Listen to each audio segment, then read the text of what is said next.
Hey, happy Father's Day, Knicks Nation. I hope you all are doing all right. I just came in from the shooting range. I was out there and didn't even realize the time. I looked down and I was like, oh, shoot, it's almost 2 o'clock. And I had to rush back and get back over here. So I just got in. And happy Father's Day to all of the men here and Knicks Nation. Greetings and welcome to you all. My brethren from Knicks Nation, AP, John from Atlanta, Stephen Kelly, Manny, Nick P, Tony Tibbins, Jim Dobson, yep, Josh Daneji, Tony Tibbins, Nick P, my brother Malik Shabazz. Hope all of you are enjoying this weekend, and happy Father's Day to all the fathers out there. In fact, when I was on my way here, I stopped by the cemetery to pay my respects to my father and wish him happy Father's Day. And I looked down and saw my phone and I said, oh, shoot, it's almost 2 o'clock. And I had to rush out. Blair V, what's up? Pandemonium, superstar, my brother Glenn Costin, New York, we here. Yes, right. What's up, y'all? How y'all doing? So I hope you're all safe and healthy today and your family is safe and healthy, and that you're enjoying this last day of the weekend with your family. Before you know it, well, first of all, hey, man, Corn from Miami, what's up? Welcome to Miami. Before you know it, well, first of all, this Wednesday is Juneteenth, and so some of us got off for Juneteenth. Keith Watkins from the ATL, what's up? Be safe out there. John Pavaromo and Ron Beast 58, Jersey Shore 74, Ron Cohen. Hello to all of you. Yeah. But then before you know it, it's going to be 4th of July. I mean, right? Just a couple of weeks, it's going to be 4th of July. It's just all flying by. Well, for me, ever since I was much younger, once we get to Memorial Day, it seems like the summer starts to go on turbocharged. And all of a sudden it's 4th of July. Then all of a sudden it's Labor Day. Summer's over. And then you're getting ready for the holidays. It happens so fast. And it starts with Memorial Day, which we just finished. So it goes by real quick. So enjoy it. Enjoy the weekend. Enjoy the time with your fam. Enjoy your health if you got. Yes, Blair V, there's absolutely too much foolishness out here. And I think there's few elements to the foolishness. And I used to be, for myself, I can speak for myself, years ago, before the Thibodeau era, I was frustrated with what I was seeing in New York, right?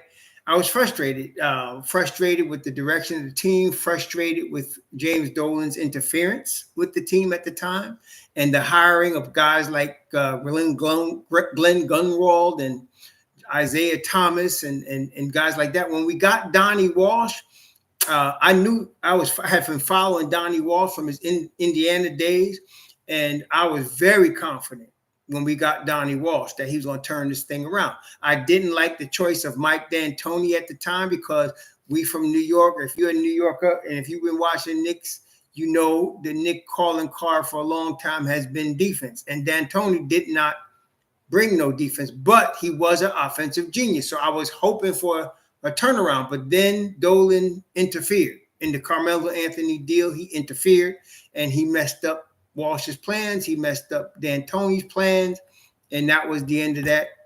Melo came. We had a temporary good team, and I mean temporary, with Woodson as the coach and Chandler as the center, defensive player of the year that year. Melo in his prime, but it wasn't built for long-term winning. It was just like a flash in the pan team, and then here come Dolan again, and I felt like his heart was in the right place on this next move I'm talking about when he hired Phil Jackson. He was trying to give somebody the keys that he could just leave the team with. He was trying to hand somebody the gold ring and say, I'm going to put the ring on your hand. You go and do basketball. In fact, I think he even said that at the time. And Jackson kept telling him no until the money got up to $60 million.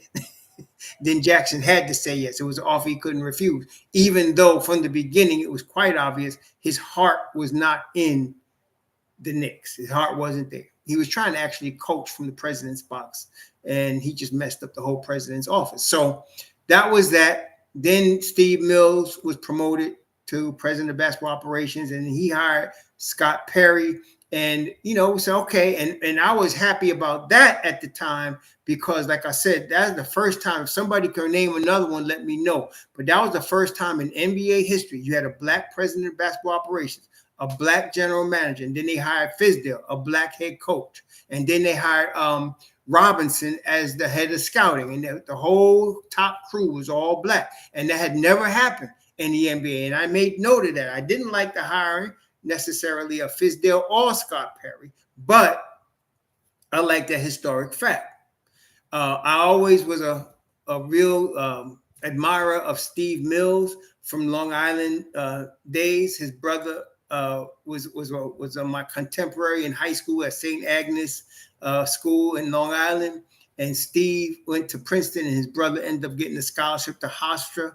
And I known the Mills a long time, not personally, but known of them a long time, and played against, like I said, Steve's brother. And I always admired them from a distance, especially when Steve went to Princeton. That was pretty big time to me, back in the day. So he went to Princeton. And so I was like, okay, maybe we're going to do something. But then he started overloading with power forwards, as I remember, and didn't have real good balance on the team. And Fizdale didn't know what he was doing. And they picked Kevin Knox when they had at least 3 or 4 players that a lot of people felt like were better, including myself. Both Bridges were better than Kevin Knox. I didn't understand the Kevin Knox pick. Even Calipari tried to tell him Knox is not ready. But Fizdale wanted Knox. And Mills and Perry were trying to appease him, and the rest is history. So that was that. So I could understand all the BS that was coming every year about LeBron coming, about somebody coming, about the Knicks in the mix for something, when all the while, the Knicks was just really punchline and the clown show and really, not serious at all. They didn't have any serious organization. Then came Leon Rose. And then Dolan felt like he's going to leave the keys to Leon Rose. And Leon Rose, from the beginning, was doing business. From the beginning, I watched him turn nobody players into second-round picks, and then turn second-round picks into multiple second-round picks. And I said, this guy is different. He's playing chess. This was his first year. He's playing chess. Okay? And it has gone, then of course he hires Tom Thibodeau, and it was going from there. So this point, I don't understand the BS except, crack babies from the previous eras I mentioned. And so and then of course there's always been the media hate of the Knicks that causes a whole bunch of riff in the Knick fan base. All due respect to Mark Berman, he was one of those that would bring a whole bunch of BS every year about the Knicks, every trade deadline about the Knicks, blow up the team and get a huge star. It was always that BS. And so what I liked about Leon with the crew that he brought in with him, Brock Aller, the guy from Utah, the assistant to him, the general manager from Utah, the way these guys now had a management team that was going to build an organization from the ground up for long-term sustainable winning. I saw that 3 years ago, and they started doing it. Okay. And so now we have something. We have a team. And more importantly than having a team, we got an organization. We got a real organization, a long-term sustainable winning organization. And if you look at it over the last 4 years now, the Knicks have not had a 4-year stretch like this in at least 20 years. So this is a 4-year stretch. 4th in the East, missed the playoffs. What was it? 6th in the East, right? Or 5th in the East. And then 2nd in the East. The Knicks have not had a stretch like this in at least 20 years, maybe 25 years. They have a stretch like this. This, what you're looking at right now, is long-term sustainable winning that we're looking at. Okay, they built a culture. They built an organization. So now the BS continues. The BS continues. And it brings a lot of drama among Knicks Nation because, again, you have a combination of people that was from the era like myself and still haven't really got over that. And then you got a bunch of young people that are into NBA 2K type stuff, and they just want to see any type of drama to make their day. Me, I just want to see winning. I want them to keep building and winning. They got a really solid situation right now. A combination of young players and veterans, people in their prime, and plus they got a plethora of picks on top of it. So the Knicks are in an excellent position. And again, I like to mention, playing chess means you have multiple moves you can make. You're not married to one move. You're only married to winning. You're only married to winning long term. Okay? So the Don always has multiple moves he can make. When people are focused on Donovan Mitchell, he's got 2 or 3 other moves he's thinking of that he could do. Not only that, the Don has a price in mind for any player he's looking at. It's like you and me when we go shopping. When I go shopping, I'm looking at prices of what I know I'm going to get, right? And if the price is too high, I ain't going to buy it from that store. Let's see if I can get it from another store. Right? So you got a price in mind. You don't want to go over the price. If I'm going to buy a car, I got a price in mind. I'm not going over the price. Okay? I'll go under the price, but I won't go over it. If I'm buying a house, I got a price in mind of what I want to spend. Right? So the Don always has a price in mind. He's not going to go over the price. He knows what the fair value is. He knows what fair value is. Better than all of us. Okay? Now, in the beginning, with him and Thibodeau, it took them, I'd say, a good 2+ seasons to get on the same page. It's not always, you can't just all of a sudden, be on the same page. It's got to be a time period of coming together, minds meeting, understanding what each other is about, what you need. And so the Don start to understand what Thibodeau needs, and when Thibodeau understand what the Don needs, and they now are pretty much on the exact same page. Now, with that in mind, Hartenstein. Okay, Hartenstein. That's right, Fish Shop. We go to multiple dealerships too. So we ain't stuck to one, right? We walk right out. And that's what the Don has done. They were talking the deal last summer. The Knicks inquired about OG Anunoby and Siakam last summer, but brother wasn't coming up with the right money, wasn't coming up with the right numbers. So the Don said, okay, we'll check you another time, maybe at the trade deadline, if you want to come to your senses. Meantime, they signed DiVincenzo, right? They had Josh Hart already signed, and they just moved on. Okay? So now this year, it's Hartenstein. It's Hartenstein.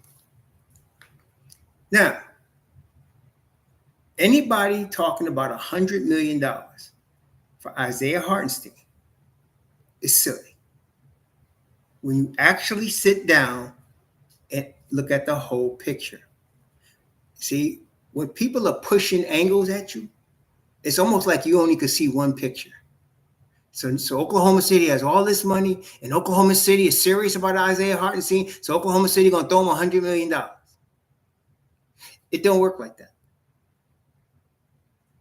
Oklahoma City is run by a really, really smart guy. He ain't just come out. This cat this ain't his first rodeo. He been around a minute. The guy that runs the shop at Oklahoma City, Sam Preston. He ain't no idiot. Okay? Now, he has carefully built that team. They're ahead of schedule. They're probably a year ahead of schedule, Oklahoma City. They really are. They've got, we know they're led by Shai Gilgeous-Alexander. They got a whole bunch of young guys around him. Jason Williams, J-Dub, was a revelation coming out of Santa Clara. And so they really scouted him well. and he is a really dynamic, tremendous player. And then, of course, they got Josh Giddey. And then, of course, they got Chet Holmgren, number 1 overall pick, or top 3, or whatever he was. And so with that young crew, where did they finish? They finished top 3 in the West, right? Now, they lost, but they did finish top 3 in the West. They finished top 3 in the West, and they are ahead of schedule. They were ahead of schedule in the past season. Let me see. They finished the top of the West. What the hell am I talking about? They finished the top in the West, Oklahoma City. Number 1 in the West. That's ahead of schedule, y'all. Ahead of schedule. Number one in the West. The West, when you're talking about in the West, you're talking about Minnesota. You're talking about Denver, the defending champion. The Clippers with PG-13 and Kawhi. Dallas, Phoenix. They finished number 1 in the West, and they win 57 games. 57 games. Now, when you have a young team like that, you don't want to screw it up. You don't want to you don't make crazy moves to screw it up. You got your squad. Not only do they have their squad, but you look at it now. They got their squad, right? And the only max contract they got right now is Shai Gilgeous-Alexander. That's the only max deal. Nobody else is ready for the max deal yet. Jalen Williams, he's the next guy, but nobody else is ready for the max deal right now. Lou Dort, maybe too, because Lou Dort is all NBA defense. Then you got J. Will coming off the bench. Carson Wallace, Josh Giddey, Isaiah Joe is now coming into his own, and they got their squad. So wait a minute. So you telling me, number 1 in the West, 57 wins. Nobody's really on a max deal, and they're going to throw $100 million at Isaiah Hartenstein? Wait, let's go over that again, make sure we're getting this right. Oklahoma City has Shai Gilgeous-Alexander, Chet Holmgren, Jay Will. They got a bench. They got Isaiah Joe. They got Josh Giddey. So you telling me with this young team that just finished number 1 in the West with 57 wins, they're going to throw $100 million at a guy that was a backup last year? Wait, is y'all serious? You understand how ridiculous that sounds? And you think Sam Presti's going to do that? Y'all understand how ridiculous that sounds? Am I the only one that thinks that sounds ridiculous?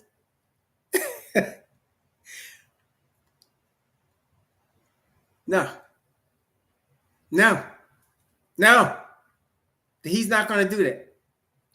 He's saving that big money for Lou Dort that's coming up. Chet Holmgren, who's got to play in a couple of years. Jalen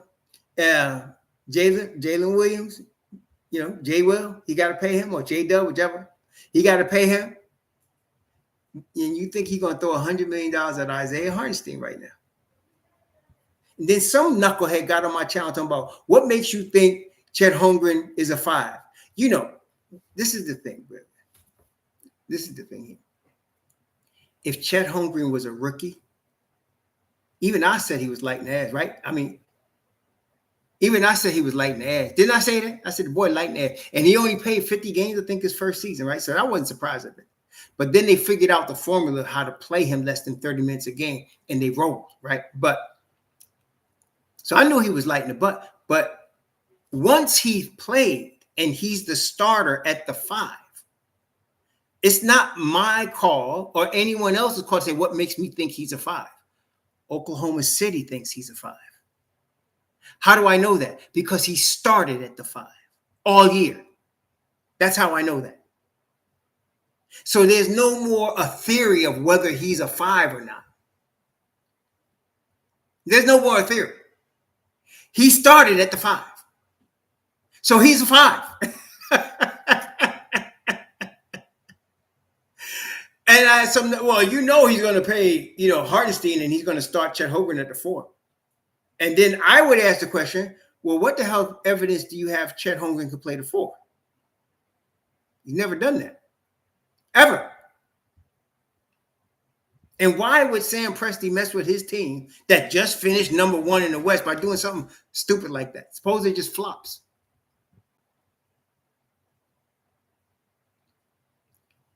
So, no. Yeah, Chet missed his first season. He did. Then he got healed. Before actually the end of the first season, he was ready, but they didn't bring him back. And then he came back last season, and they played him a limited. Let me see. Let me look at his day. I bet you he didn't play more than 30 minutes a game, but he started every game. But he didn't play. They put the right formula. Yeah, he played 82 games last season, and he averaged 29 minutes a game. See, that's the formula for a dude that's light in the behind. You don't want to play him no 35, 40 minutes. You want to play him 28, 30 minutes. They did that. And they got a roughneck behind them in J-Dub, right behind him. Okay. And so J-Dub comes in and plays that other, 12, 20 minutes. And he can foul and he's good. So why would you mess with that? Why the hell does anybody come on my channel with that BS? That's problem number 1. Problem number 2, flop Philly. The hell you think Philly gonna get Hartenstein? The hell's wrong with y'all? Hartenstein starts. Oh, wait. He's gonna start in front of Embiid? Is that what it is? Wait. Oh, so because they got money in their pocket, they're gonna just throw it at him, and he's just gonna be willing to sit on the bench behind Embiid, right? He's gonna leave his starting spot in MSG to go sit behind Gimpy behind Embiid, right? What the hell's wrong with some of y'all? Ugh. That's what I'm talking about. Well, Luke, you're guessing. You see what I'm saying, Luke? Do you have any evidence that they did this?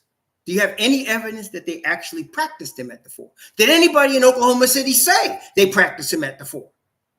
That's what I'm saying. We're totally guessing. But what fact we have, he started 82 games at the 5. I'm not guessing. That's a fact. Chet Holmgren started 82 games at the 5. That's what I'm saying. And I'm not going to pick on you, Luke. I'm just using this as an example. This is the kind of BS that ends up coming on our channels because somebody caught hold of it. Then you start thinking about it, and you say something like what Luke just said. Maybe they had to practice before, right? How do we know that? What we absolutely do know, is they were number 1 in the West. They won 57 games with Chet Holmgren starting at the 5 for 82 games. 82. Yes, he's light in the behind. But see, with that type of dude, you don't play him more than 30 minutes. And they didn't. They averaged 29 minutes a game. That's exactly how you got to play Chet Holmgren.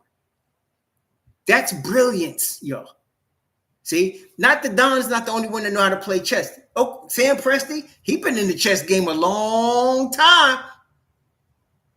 And so somebody think he's going to actually pay Isaiah Hartenstein, who just come off a 2-year, $16 million, $100 million, and then start him in front of Chet Holmgren, who just started 82 games for you, and you were number 1 in the West. Seriously. Come on, man. Come on. That is about the stupidest thing I think I heard in a minute. And Joe Curry, how many games exactly did Isaiah Hartenstein play the 4?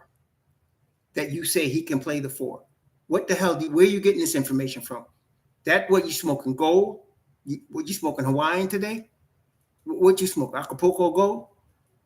Because I wonder where you get this information from. Did he start any games at the 4 this year? Any? Like 1? I'm just wondering. Where are we getting this information from? See, this is what, and let me help you out, Brother Joe Curry, my man. Let me help you out. What you really want to say is,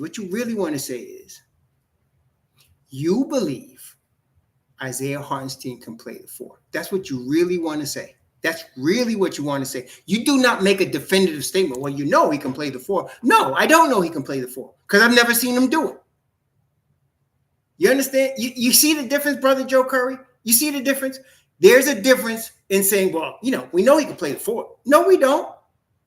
What you really want to say is, Joe Curry, I believe that he has the talent to play the 4. That's a whole different thing. Do y'all understand the difference? You see what I'm at? I'm just on. You see where I'm at there? People make definitive statements about stuff with no basis, none, zero.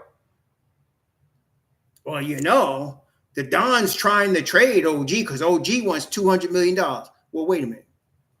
Did OG's agent, who happened to be the Don's son, say he wanted $200 million? Did he say that? And is there a team dumb enough to pay a guy that's going to maybe give you 60 games $200 million? I mean, did we all learn anything from Kawhi Leonard? Kawhi Leonard is a 2-time NBA champion, an NBA Finals MVP, and they paying him all this money, and the brother is at best a part-time pro player. Part-time. Am I wrong? He's a part-time player, and he's getting, $200 million to be a part-time NBA player. Did anybody learn anything from that? Happy Father's Day, Sister Way. Anybody? Come on. This is why I'm using this as examples so that going forward, we can learn. Okay, that's what I'm saying. I'm using this as an example. Now, Hartenstein really is maximum deal from the Knicks, as we know, is about $72 million. Right? That's the maximum deal he could get from New York. It's about $72 million. Now, I don't think he's worth that. I'm going to be real with y'all. I don't think he's worth $72 million. I don't. And why would I say that? Why would I say he's not worth $72 million? Number one, some of y'all have asked, and I've said, if Hartenstein was to leave, I don't think he is, but if he was to leave, I'm telling you, Tom Thibodeau could take a guy like James Wiseman. They can get him with something less than the mid-level exception. They could probably get James Wiseman for 4 years, $40 million.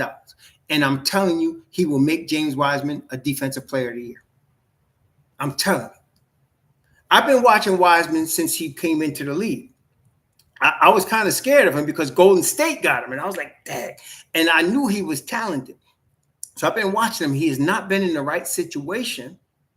And then in Detroit, it was good for him. Detroit was like a baseball player being on a farm team, right? Like AAA in Tidewater. You know what I'm saying? So he got a chance to hone his game a little bit. The problem in Detroit is Detroit, and rightfully so, Detroit has decided on Jalen Duren as their starting center. And they should. Duren is a tremendous athlete. He's going to be a tremendous center when it's his time. So that now Wiseman got a problem. He run into Duren. You don't think the Knicks could get him? And he's free. He's unrestricted free agent. The Knicks could get him and turn him into a center. Turf Dome. Listen to me now, bro. Listen to me. Thibodeau knows how to turn fives into stars. Thibodeau knows how to do that. Thibodeau knows how to do that. Thibodeau can turn a 5 into a star. I'm trying to tell you. D'Antoni knows how to turn point guards that are also Rands, like Jeremy Lin, into insanity because of his system. He could take a point guard that's a solid NBA point guard and turn him into an all-star like Ray Felton because of his system. Thibs does that with 5s.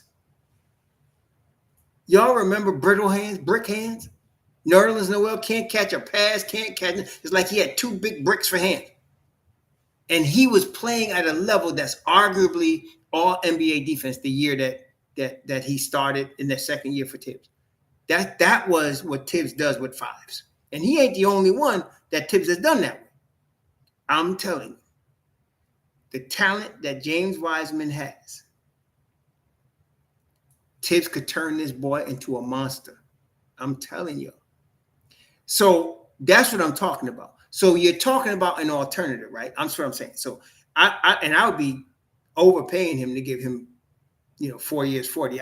If I'm the Don, of course, I'm making that 4-year team option. But I could go there if I needed to. So why would I pay Hartenstein $72 million? I mean, yes, he knows Thibs' system.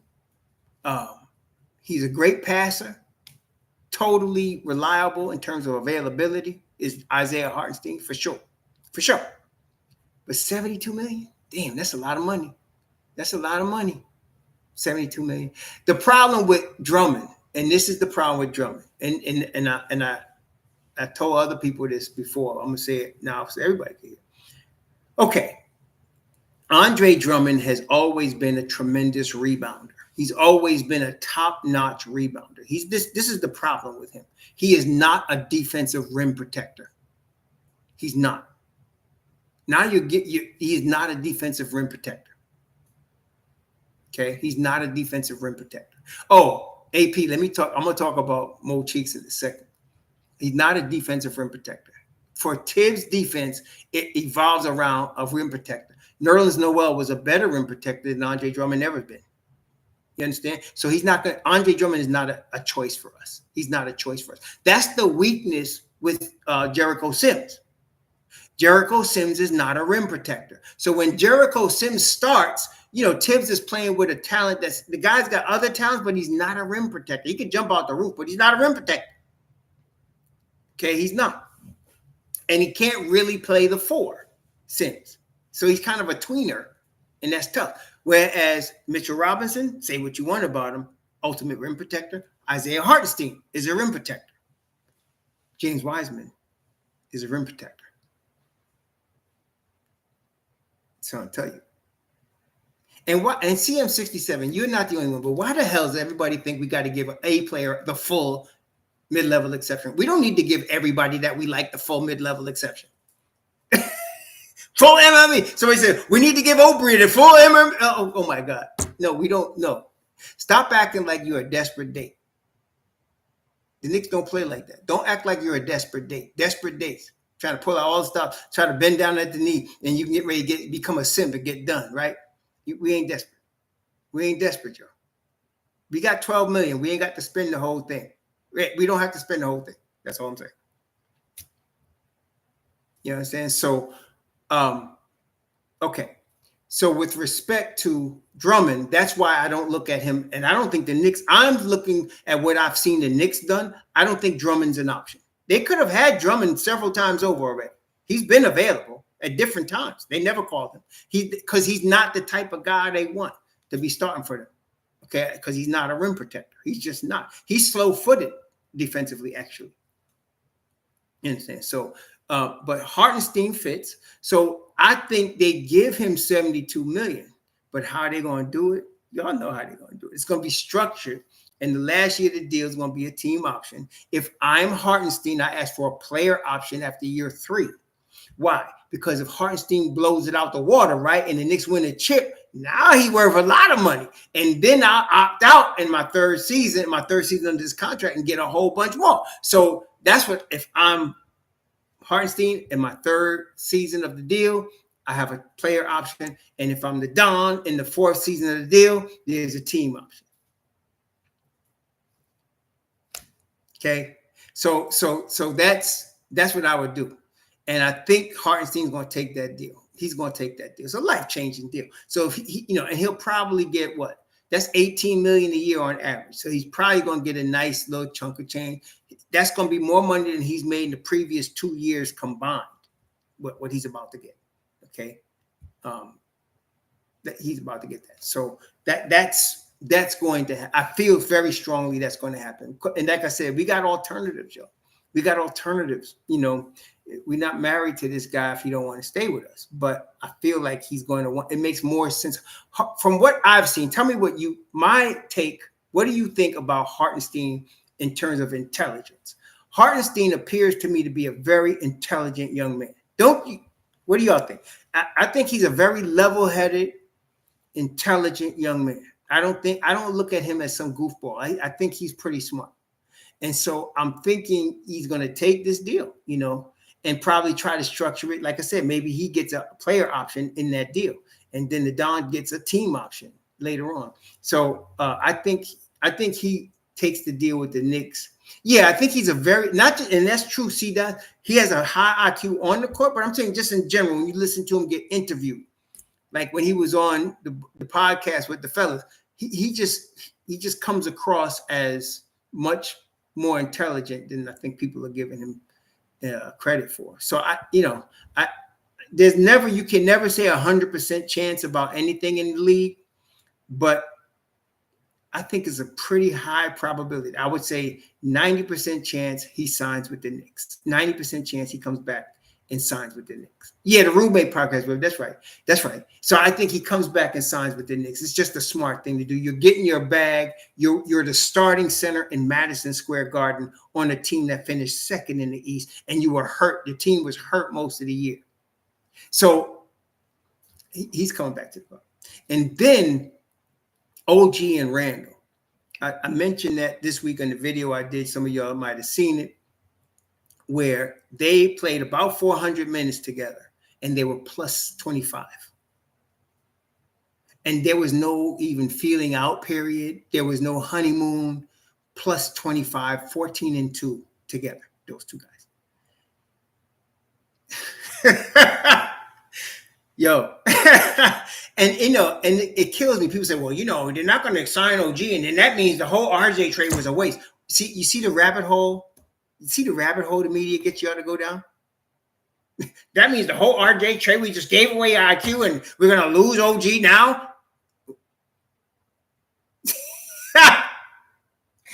I get to see this stuff all the time, y'all. Oh, my gosh. So now OG will be back. Him and Randall will be healthy, and daggone it, the NBA is going to have a problem. They're going to have a problem. They're going to have a problem. So we're going to see how this works. We're going to see what happens.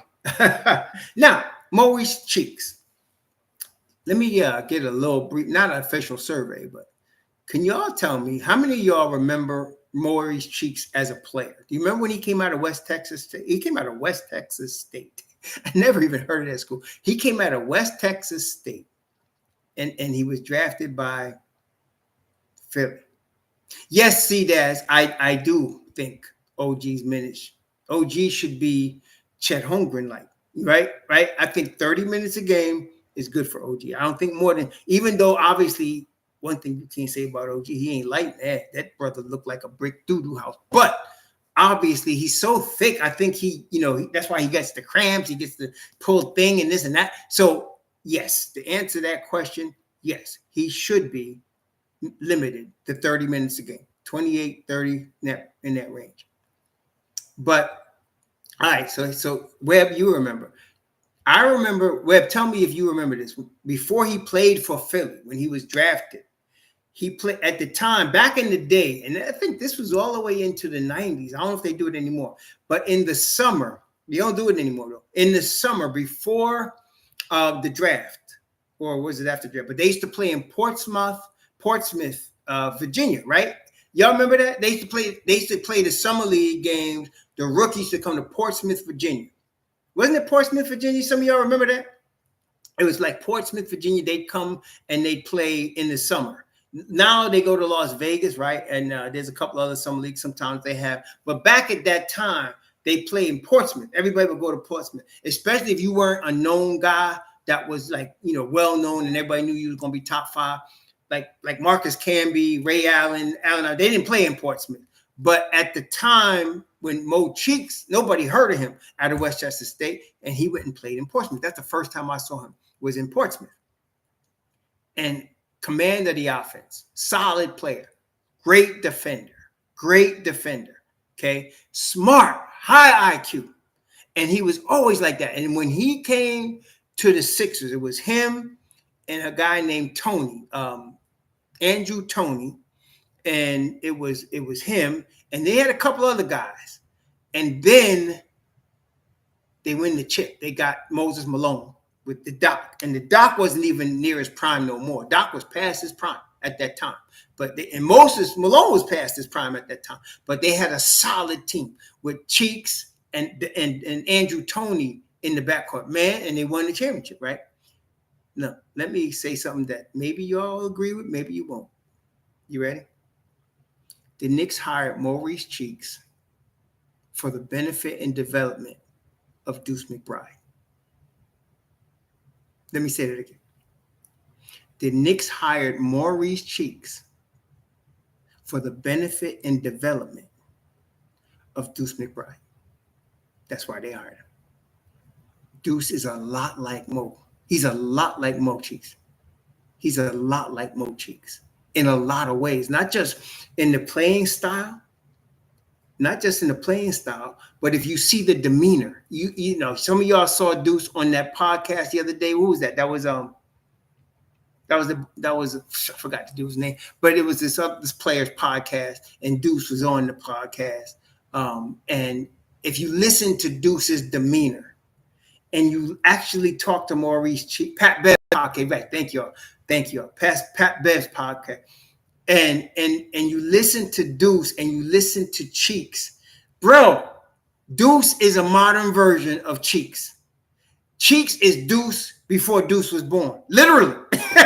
Mr. William, thanks for the $5. Cheeks had Lionel Hollins first, then Andrew Toney. They were first back on. I thought Lionel Hollins played. No, it wasn't Lionel Hollins, Mr. William. Lionel Hollins played for Portland when they won the chip.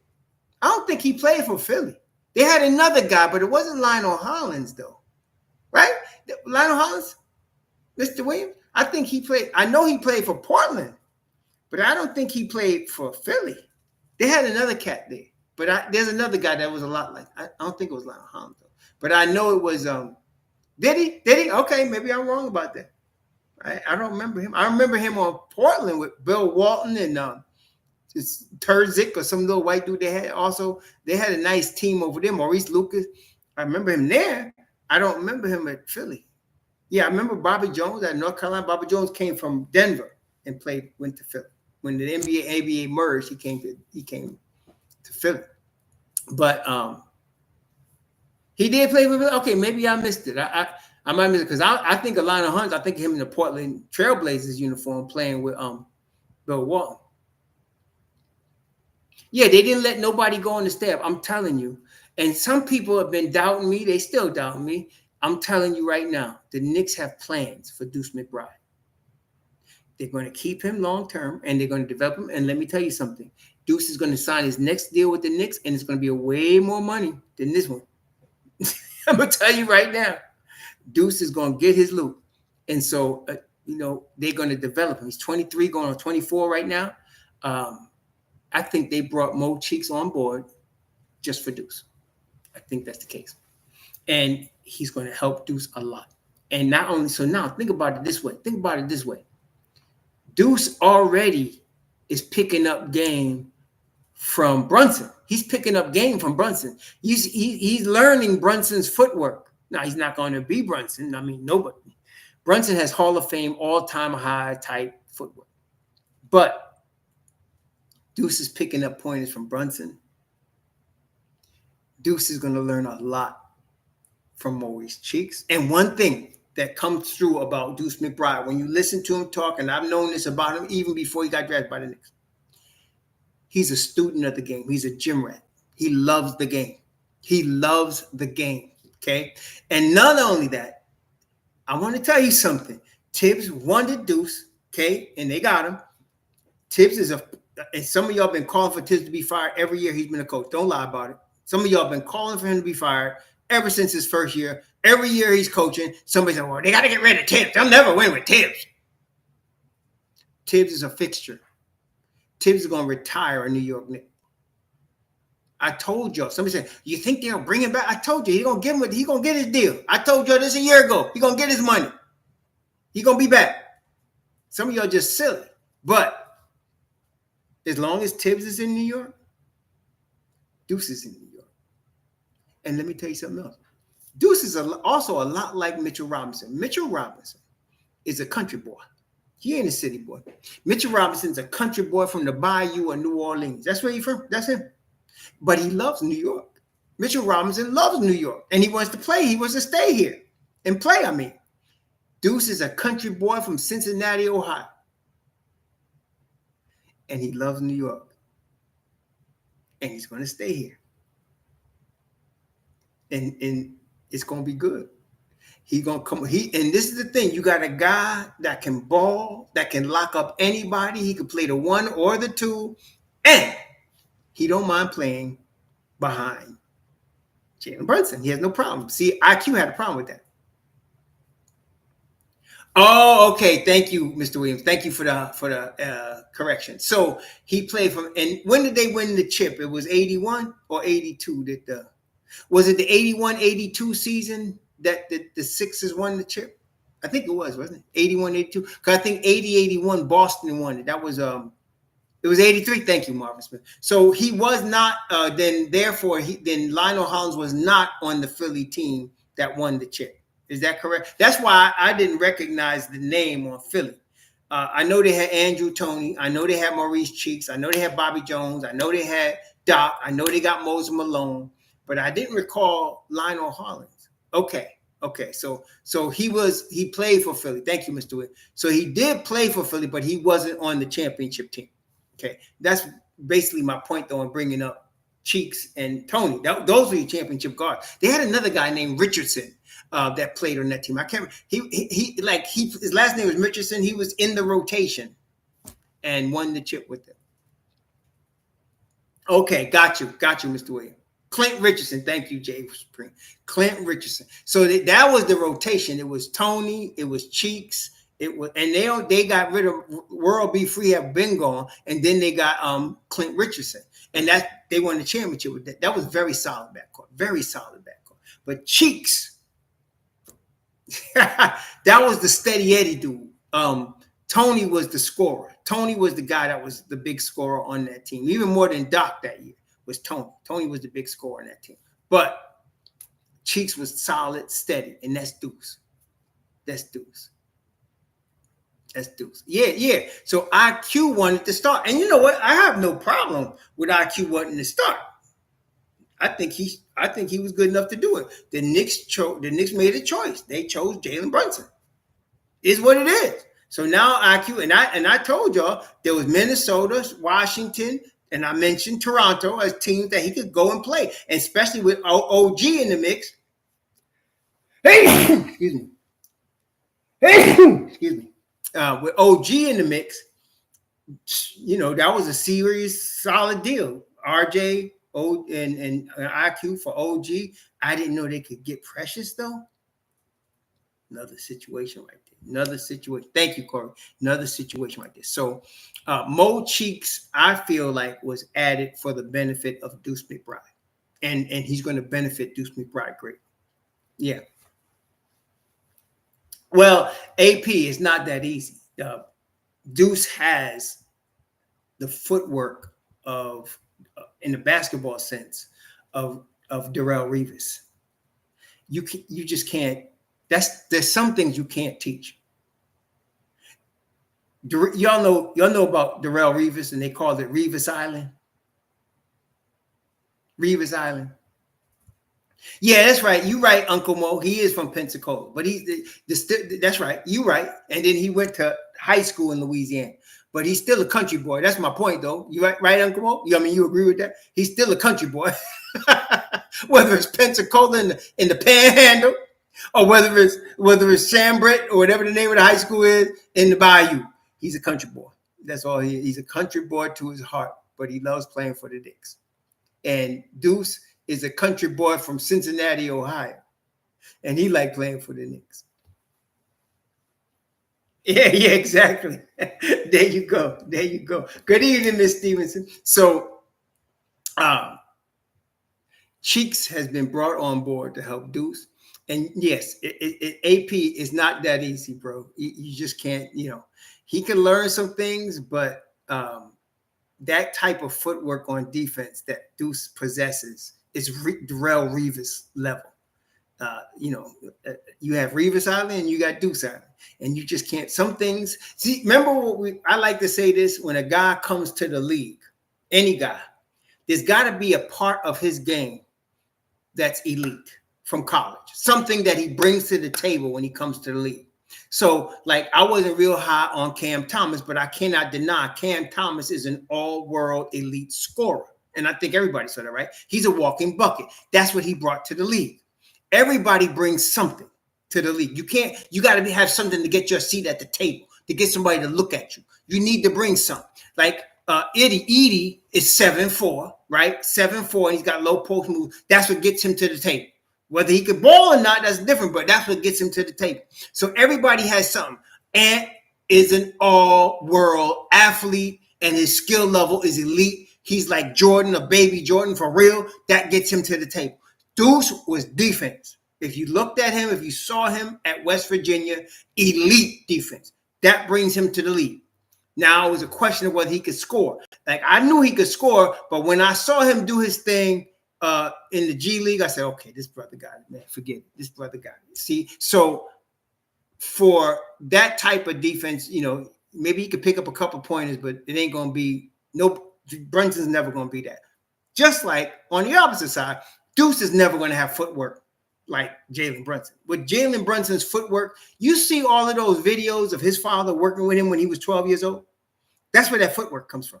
It's been in the making for 15 years of his life, maybe 20, you know. So that didn't just come. You know, he'd been working on that. So you can't just pick that up, you know. That's elite. Yeah, and Bob Huggins he's the Thibs of college ball. There's two dudes that are the Thibs of college ball. Bob Huggins is one, and the other one's Kelvin Sampson down there at University of Houston. That's why I liked Quentin Grimes. That's why I like Quentin Grimes. Yeah. That's right, Joker. He's Midwesty. That's exactly right. You know, so they're going to help each other, but Cheeks is going to be a tremendous help to Deuce. He really is. He's going to be a tremendous help to Deuce. Yeah, that's right, Stephen Kelly. Ja's another one. All-world athleticism and skill. See, a lot of dudes, like, y'all remember this guy used to play for the Knicks? He was number 2 overall pick named Derek Williams. All-world athlete. Couldn't play in the league, though. Didn't have the skill level to play in the league. I mean, he could get in the league because of his athleticism. You know, y'all remember Derek Williams? He played for the Knicks a little bit. He was number 2 overall draft, I think, by Minnesota back in the day. And all-world athleticism. And off the charts, you know, 40-inch vertical leap and all of that, but didn't have the skill level, the footwork, the ball handling ability, the shooting ability. Didn't have any of that. He could leap out the building, though.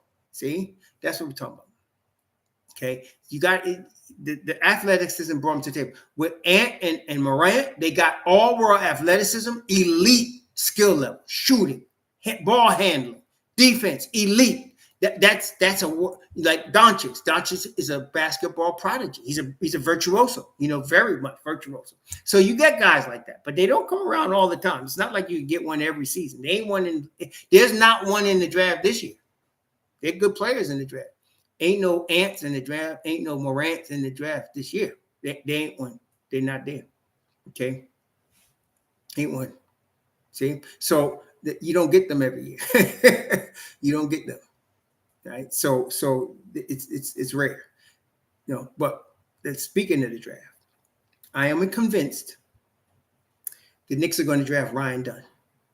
I don't know if it's going to be 24, 25, or if the Don's going to maneuver him down lower and get him like he did Grimes later in the first round. They're going to draft Ryan Dunn. I'm very convinced of that. They're going to draft him. And the thing is about him, this is the thing that I like about where the relationship between Tom Thibodeau and Leon Rose is right now. They know each other. Like they know what each other wants. Leon Rose knows this is the first thing y'all need to understand about Thibs that some of y'all still don't get. He's really big on being able to trust a player to do what he's supposed to do without Thibs having to yell at him. He's really big on that. He has to be able to trust you. That's number one. And that trust is one with you being able to play very high level defense. After that, he can work with you. He has to be able to trust you. And the trust is won on the defensive end of the floor. Okay? The trust is won on the defensive end of the floor. He has to be able to trust you. And sometimes his trust is blind. Like IQ didn't really play great defense, in my opinion. Not as good as Maxey when he came out of Kentucky. I wanted Maxey before IQ. I was hoping they didn't draft Emmanuel quickly because Maxey was the guy to me. And he showed me that on the defensive end at Kentucky. My God. And so, and then of course, now we know he's an all NBA type of player. But IQ did not play, but Thibs trusted him from rookie year. Trusted Emmanuel. And he says because of how hard he worked, that won Thibs' heart. And Thibs was watching him from even before, like a year before he left college. So, yeah, well, see, but Williams, there you go. But what was Elfrid Payton's strength? Defense. Say what you want. EP couldn't hit the broadside of a barn. We all know that, right? But the boy could play some defense. There you go. There you go. See, that's a good case in point, Mr. Williams. That's a good case in point. So for better or for worse, Thibs needs to trust the guy that he's going to play. And that guy better play some defense or you're not going to play. Okay? That's why Kemba Walker ended up sitting. That's why Fournier was taken out of the lineup. He got to trust you and you got to play defense. Period. There's no negotiables with that. You got to. Okay? And that was the case. That was the case. So with Ryan Dunn, all right, Ryan Dunn cannot shoot to save his life. I mean, not a foul shot, not a three-point shot, not a jump shot, not a mid-range shot. He cannot shoot. His shooting is somewhere in the range of Joakim Noah. And y'all remember Joakim Noah. His defense is too, though. Ryan Dunn, coming into the league right now, can pretty much guard anybody. 1 through 4. He could. He can pretty much guard anybody right now. And I don't say that about a lot of rookies, y'all. I knew Deuce was like that. I thought Grimy was like that. No, Ware is not there yet. Ware is good now. But I'm talking about a guy coming out of the NC2A that can come to the league and guard anybody. That's Ryan Dunn. Okay? You can't. Ware has the talent now. In a couple of years, yes, I'm with you. I'm talking about like from day one. From day one. And not only that, there's another thing that I didn't mention that's very important to Tom Thibodeau. Tell me if you have noticed this. You must play defense. You must work very hard, and you absolutely have to have a very high motor. If you do not have a motor, you cannot play for Tom Thibodeau. Ask Kevin Knox. Ask Frank Ntilikina. You cannot play for Tom Thibodeau with no motor. You cannot. You got to have a motor, and you got to play defense. Okay? I say it's a 9. The Knicks are going to draft Ryan Dunn. That's how high I am on it. I think it's a 9. I just wanted to know where he is in terms of 24, 25, or if the Don's going to trade down like he did with Quentin Grimes and get him later, cheaper. But I'm pretty sure. I'm 90% sure Ryan Dunn's going to be a Knick, unless somebody drafts him earlier, and I don't know if that's going to happen. But he is. If he falls to 24, he's a Knick. He's a Knick. Okay. About his defense, I'm not sure, where that's going to be. But I can now. This is going to be important too. Is Precious Achiuwa. I think the Knicks love Precious Achiuwa, and for good reason. He's got a lot of upside. He's going to be 25. And I'm telling you, he's going to develop a jumper. It's not going to be, Stephen Curry, but I can see Precious being a 37% shooter from 3. A solid 37% shooter from 3. Maybe even 38. I can see that. And so they want to keep him. Okay. Before we got to this summer, I was looking at him as the 10th guy. And I like the 10th spot for him because we all know OG's going to miss some games now. OG going to miss some games. So with that in mind, there you go. He's going to get some minutes. Okay, he's going to get some minutes. Hart's going to be moved in the starting lineup. Then Precious comes down to become your 9th guy. So he's going to get minutes. So I was looking at Precious as the 10th guy, and I was thinking of a vet that Thibs trusts as the 9th guy. Next, we know we got Bodega 44. And then, of course, I mentioned Alex Caruso. We had at times mentioned Cam Johnson. We had mentioned Dorian Finney-Smith, which now we know the Nets are not giving up either of those guys. But those type of players. Somebody mentioned Kelly Oubre, and I'm not sure, but yes, I can understand why you would mention him. So we're looking at somebody that Thibs can trust. And we talked about what we need from what Thibs needs to be able to trust. He needs motor, he needs defense, right? And a veteran, he seems to trust veterans. So, Caruso's got that. Even Oubre's defense, he's got a motor for sure. Those are his strong points. Now, Bodega ain't got no defense, but he can play defense with being surrounded with Deuce, Hart, and Mitchell. So, and he could shoot, and he's 6'7", 230. So, and he's a vet. So there's a number of options for the 9th guy. If they were to draft Ryan Dunn, and they did sign a guy, they signed somebody we just mentioned. Matisse Thybulle, I liked him coming out. I'm a defensive type guy. I love Matisse Thybulle. And he was already all NBA defense. I don't know what happened with him, why he got traded so much. But now I think he's important. And I liked Matisse Thybulle. He's another guy can't really shoot. That's Ryan Dunn again, Matisse Thybulle. So they wouldn't get him if they're getting Ryan Dunn. But the point I'm trying to bring to y'all is, if they were to draft Ryan Dunn, then the next question is he going to play? Is he going to play? And what do I mean by that? The only spot for Ryan Dunn, if he's going to play at all, would be the 10th spot in the rotation. That would be his spot. He's taking Deuce's old spot, the 10th spot in the rotation. Now, if Ryan Dunn is going to take the 10th spot, then that means Precious moves up. That means they're not signing anybody else. That's I'm trying to play this devil's out and tell you the ramifications of a Ryan Dunn if he's going to play. If he's not going to play, if you're going to spend the season in the G League developing him, then there's no problem. Then you keep a 9th guy, and Precious is your 10th guy, and you move on from there. But if they're planning on playing Ryan Dunn in the 10th spot as a rookie, that means that something's going to happen, because you can't play. Thibs ain't playing but 9 guys. And like I said, they like Precious.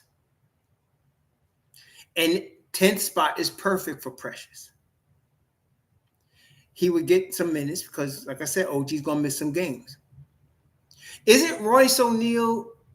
Where is Royce O'Neal? Where is he? Is he on what team is Royce O'Neal on, y'all? Is he on Minnesota? What team is he on? Royce O'Neal. Well, y'all know? He's on the Suns? Okay. Yeah, he might be available. I don't know. I mean, I don't know what does he have left? I know he was playing. He was in the playoffs. He's on the Suns this year? Let me take a look. Let's take a look at Royce O'Neal. I know he's a veteran type dude. How old is he? 31. Okay, 31, 6'6", 226. And we know Royce O'Neal does play defense. He might be a 9th type guy. He might be a guy for the 9th spot. That we're talking right now, 9th spot. That's what we're talking about. Right? So whether we talk about Royce O'Neal, Bodega 44, whether we talk about Alex Caruso, whether we talk about Kelly Oubre, you're talking about the 9th spot. That's what you're talking about. Okay? You're dealing with the 9th spot. See? So that's what we're talking about. I don't know. They could, like I said, if they do get somebody for the 9th spot, then Ryan Dunn ain't playing this year. He's going to be in the G League. He's going to be in the G League. Yeah, and I think Alex Caruso at $9.9 million is a perfect number for him to come to the Knicks. Another $10 million, 3 years, $30 million. Perfect. Maybe $36 million if they wanted to be generous, but that would take your whole mid-level exception. But Yeah, we have to see what happens. I would not mind that at all. I would not. Happy Father's Day. Thank you, Gerard. Appreciate that. I would not mind that at all. I liked Alex Caruso. Tough defender, hits an open three, smart cat, grimy, gritty dude.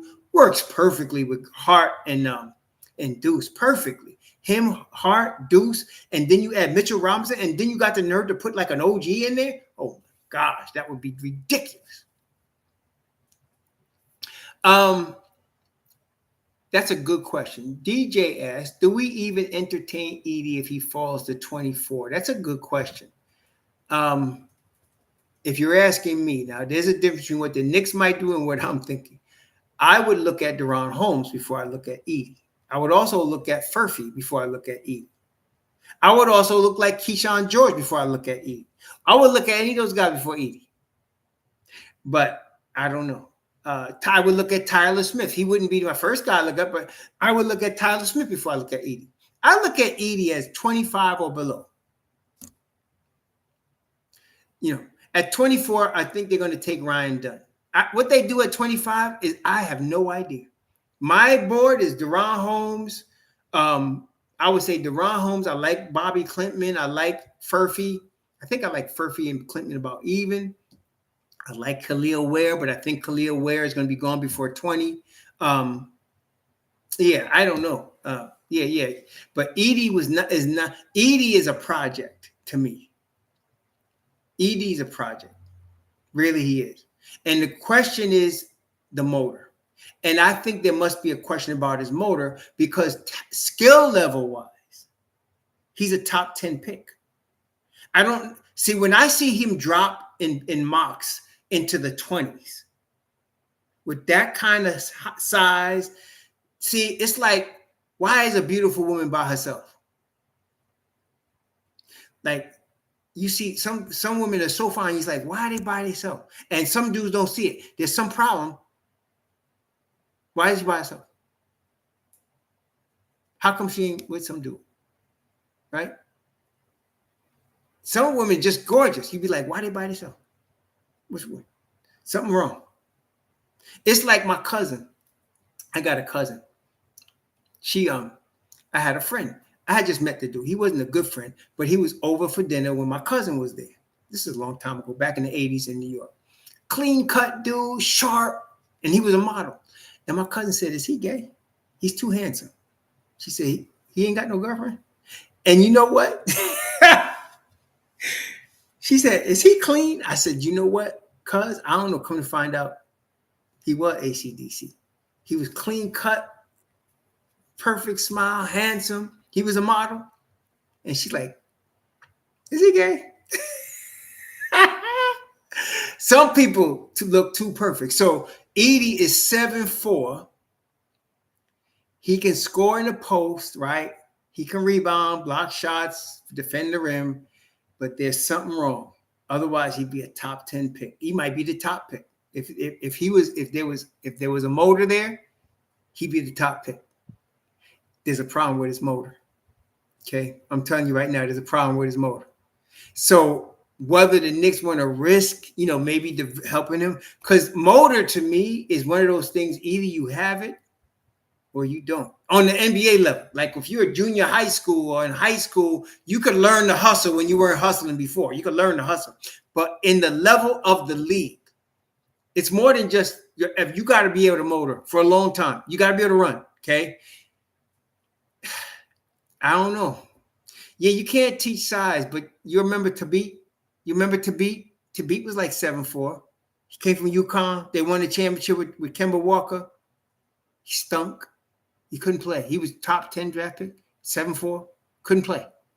Okay? So you can't teach size, but sometimes you can't teach nothing. They can't do nothing else in the league. Hasheem Thabit, you remember him from UConn? Next time you talk about Edie size, yeah, you can't teach 7'4", 7-foot wingspan, but that don't mean they could play though. That don't mean they could play. See, can't teach that. That don't mean they could play. That's all I'm saying. That's all I'm saying. So there's something wrong. That's all I'm saying. If it was all that, he wouldn't even be there. Not at 24. He'd be laughing if he's there at 24. I don't know about that, Tony Tippins. I mean, speed, guard, and perimeter. I mean, speed maybe, but guard and perimeter. Not how many guys 7'4" in the league. I mean, talk about your top guys, your Chet Holmgrens, your Rudy Goberts. They can't guard people in space. They can't guard people in space at the 3-point line either. They can get out to the 3-point line, and they can get there. That's important, very important. But don't ask them to guard anybody in space. So I don't think it's that. I think it's what you got to be able to do is you got to be able to get from one basket to the other basket real fast before the defense gets there. You got to get from that basket back to your basket real fast so you can catch a lob. You got to get from one side of the lane to the other side of the lane real fast because you got to protect the rim. And you got to do this for at least 25 minutes a game. That's the problem.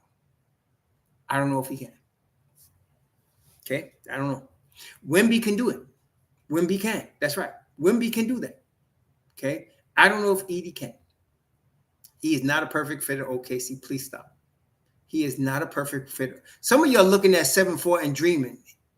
Wake up. If he was all that, he'd be top 10. He's not top 10. Why is Edey at 7'4" not top 10? He's 7'4". You can't grow. You can't teach size. 7-foot wingspan. How come he's not top 10 on anybody's mock? Is he top 10? Why? Why not? Come on, y'all. These are the type of questions y'all should ask. These are the type of questions you need to ask. You don't just look at 7'4" and wingspan and look at all his highlights, blocking shots, and think he can play in the league. That happens every year. Don't be a sucker. That happens every year.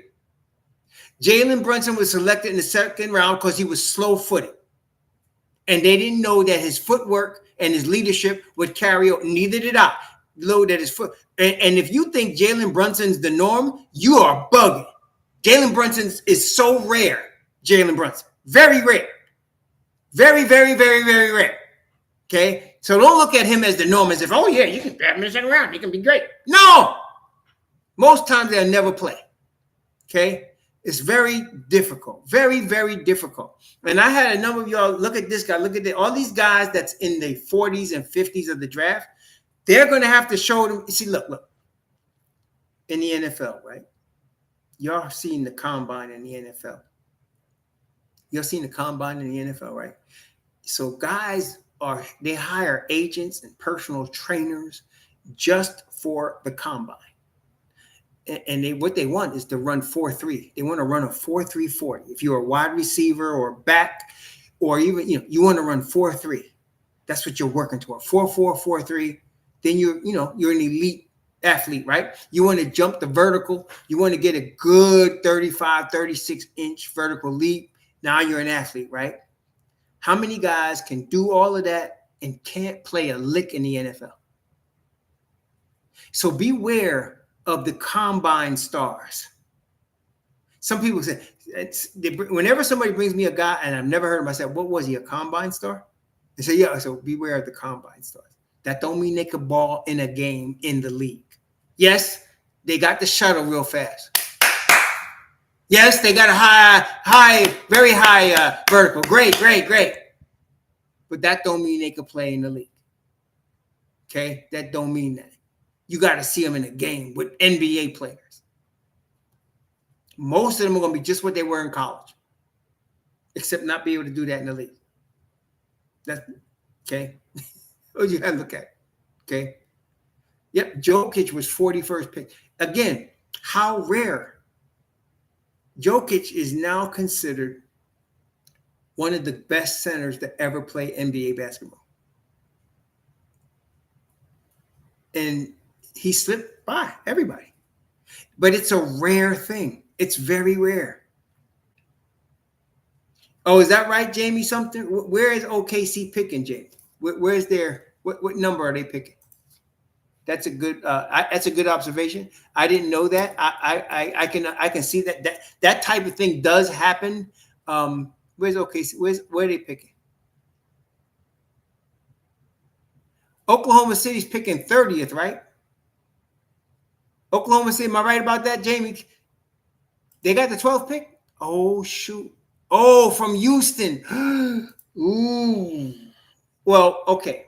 Jamie, I like Deron Holmes, but you think they're going to pick him at 12? I mean, I like him, but at 12? Maybe they pick for somebody else and then get him later because I like Deron Holmes. Maybe they pick for somebody else and trade for him later because. And something, where did you hear that about the guarantee? Don't tell me NBA Central either because now you're gonna disappoint me.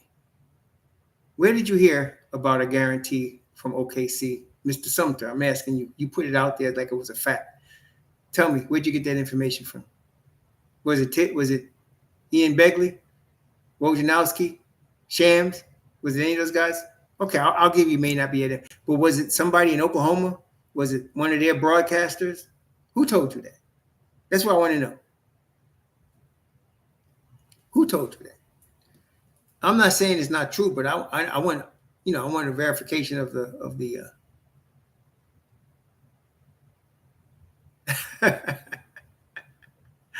Hey, what's up, HP Carlos? I got one more week on my Nazarite vow, and I am going to have some Portuguese beverages.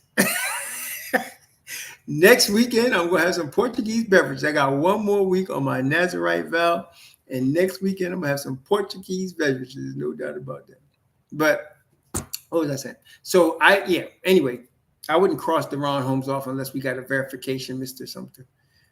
So anyway, Edie, I don't know. That would definitely be a project. Edie would be a project. Now, if he turned good, if it turned out, that'll be a tremendous pick now. I don't know.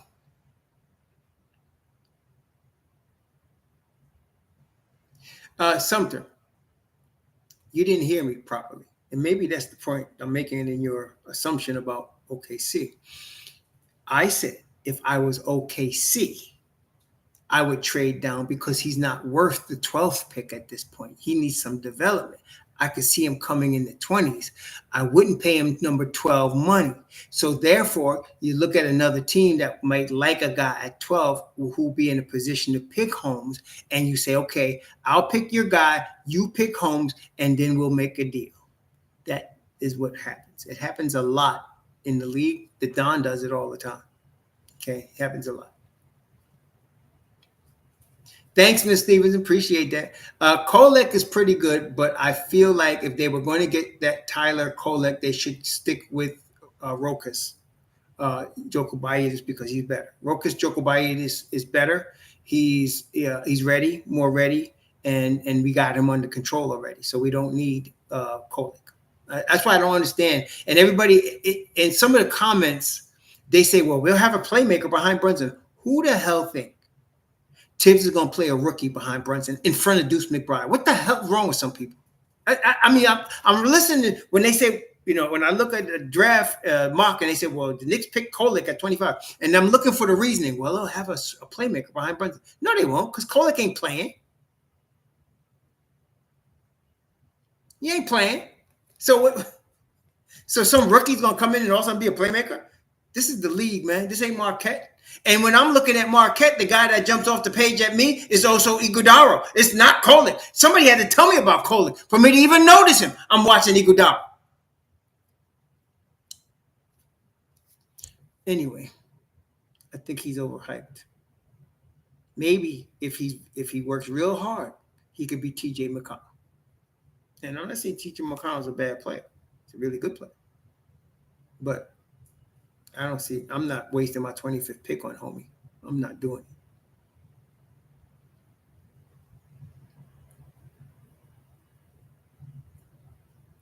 it. Actually, you're talking AP. I'm assuming you're asking about Roku Jokubayidis. He could play either guard spot. He could play the 2 or the 3.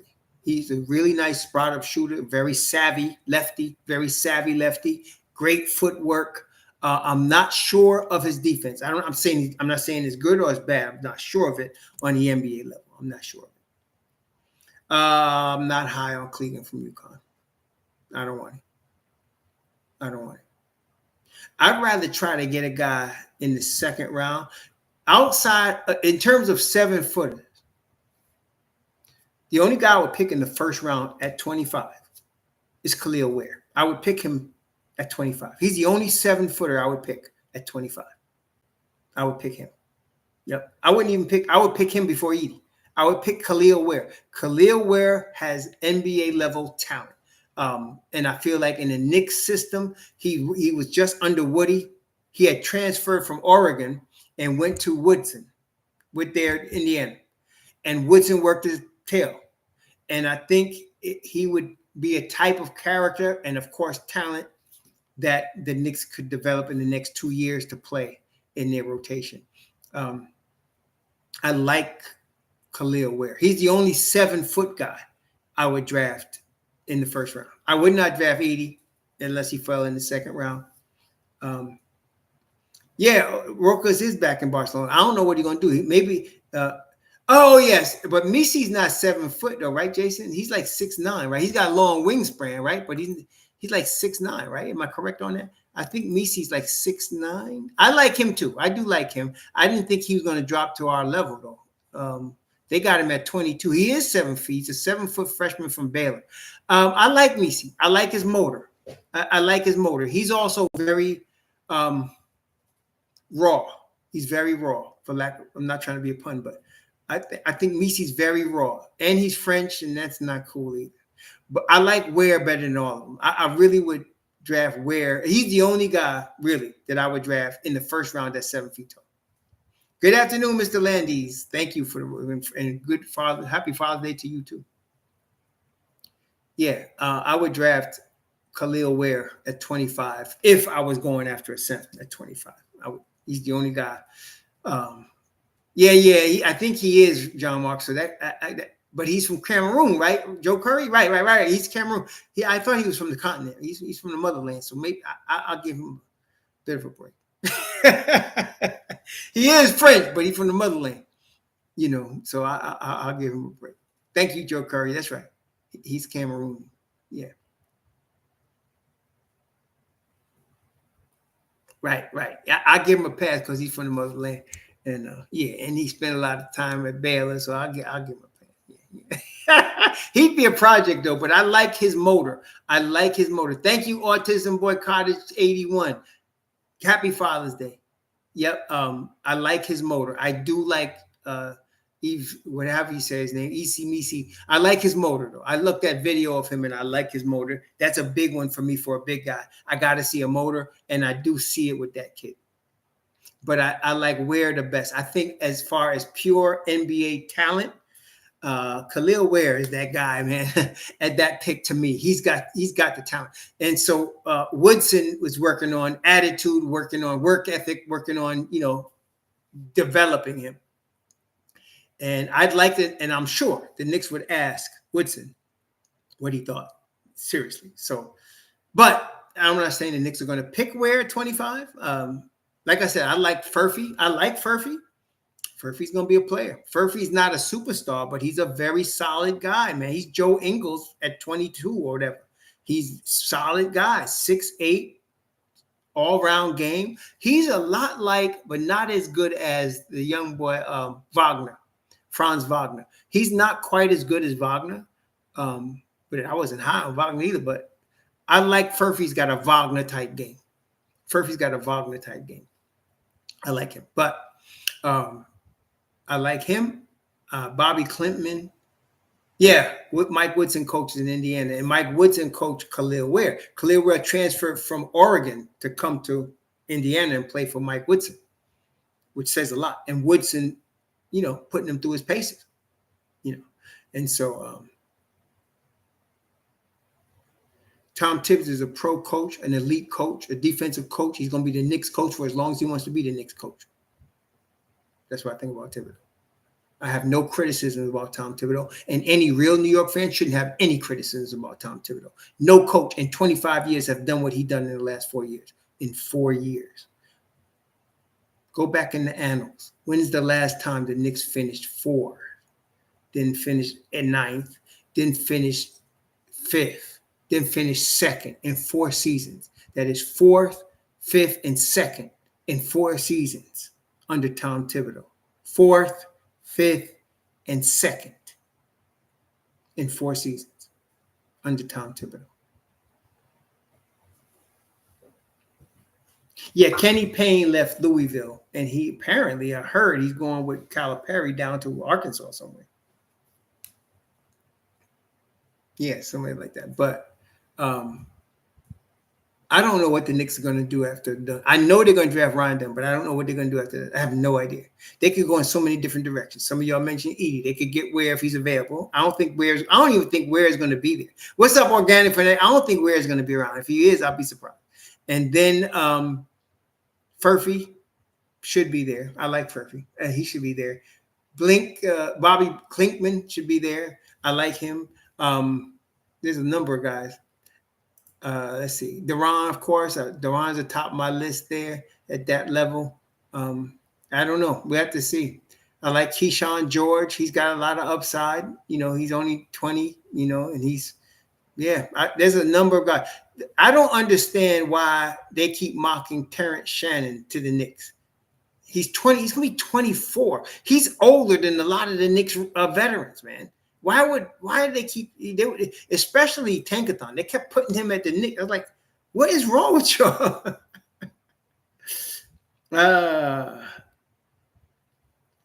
Yeah, so.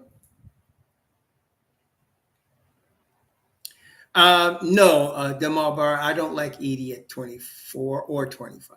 Like I said, if I was going to draft a guy 7 foot tall in this draft at 25, it would be Khalil Ware if he's available.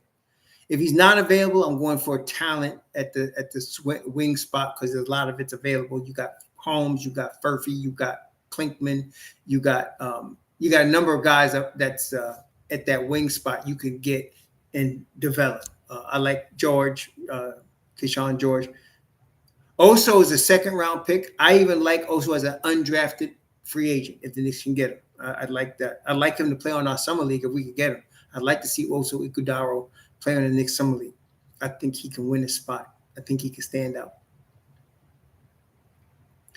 Joe Curry, is Edie 24? Is he? Is he that old? I didn't know that. Is he? I thought he was younger than that. No, Joe, he's 22. Don't see Joe Curry. Please be careful. He's 22, man. He ain't no 24. He's 22 years old. He just turned 22. Edie did. So he's not 24. Furphy is 19. He'll be 20. Deron Holmes is 21. He'll be 22. Ryan Dunn is 21. He'll be 22. See, most of these guys are young, Edie is 22. So no, he's not 24. Tyler Smith is 19. He's going to be 20. These guys are young, man. But if I had to pick a guy, I'd be looking at Furphy, Klinkman maybe.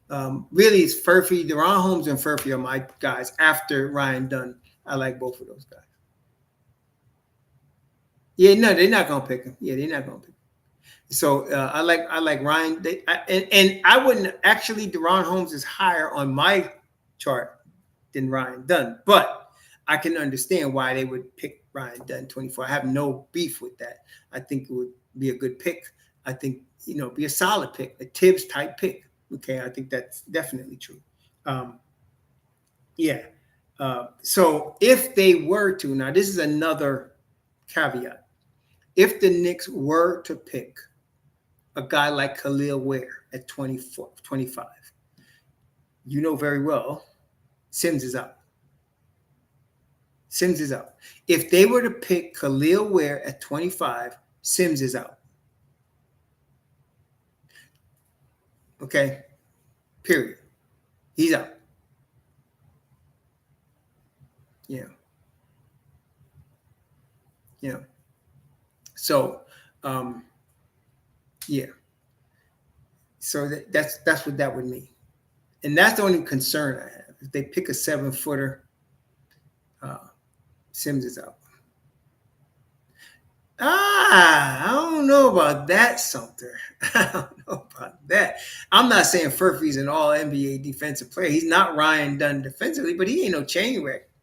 I don't see him as train wreck. I watched his highlights. I watched his scouting report. He's got a good IQ. He knows how to where to position himself on the floor. Very smart player. You cannot play now. Kansas, the guy at Kansas, what's his name? Bill Self, great coach. He's not the defensive coach that Huggins is, and he's not the defensive coach Calvin Sampson is, in my opinion. But you cannot play for him and not play defense. You got to play something. So, and at first, Furphy wasn't starting. He won the starting job over the course of the season.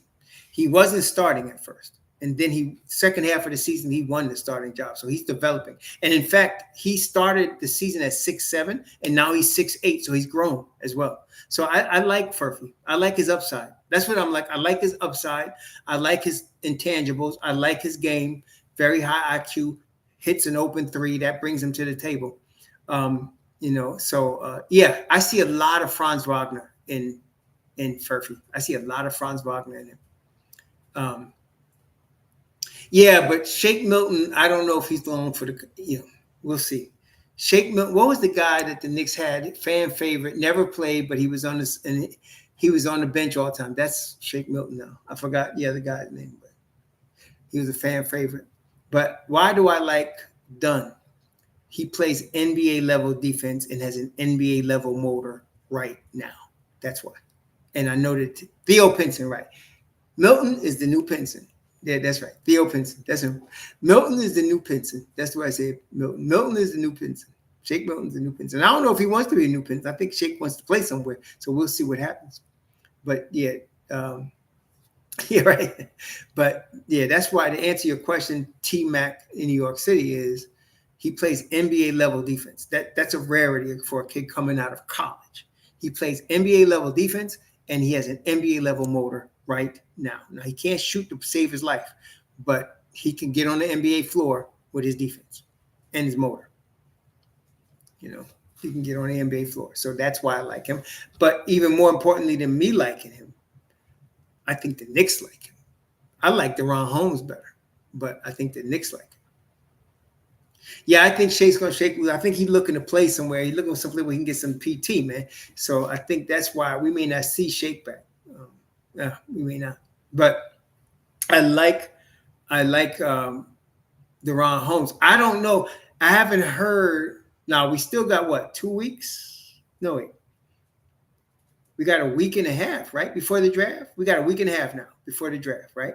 There's a week and a half. I think this week, watch to see who the Knicks bring in for workouts. Watch to see who they bring in for workouts this week. I want to see who they bring in for workouts this week. This is a big week. I want to see who they bring in for the workouts, because happy Father's Day, Organic Fanatic. Happy Father's Day, brother. I want to see who they bring in. If they don't bring in DeRon Holmes, they ain't drafting him. I want to see if they bring him in. Yes, did they work out Tyler Smith-Jetson? You sure about that? Did they work him out? They did? Then they were interested in him. They worked him out. Right? Did they work him out? Yes, Delmar Brown. I love to watch the Dom's undrafted free agents. That's why I'm looking for Oso Igudaro and that crew right there. Yeah, they did more than bring in Dunn. They went to Long Island and worked out Dunn. Yeah, they went to Long Island and worked out Dunn. Okay, so Hoops Hype reported that the Knicks worked out Tasman, then they're interested in him. If they worked him out, they're interested in him. Hey, listen, Guilford, anybody on an NBA roster can play. Anybody on an NBA roster that's on 1 through 15, they can play. You can't be on. It's like Thibs always says, you cannot be in the league and you can't play. Everybody can play.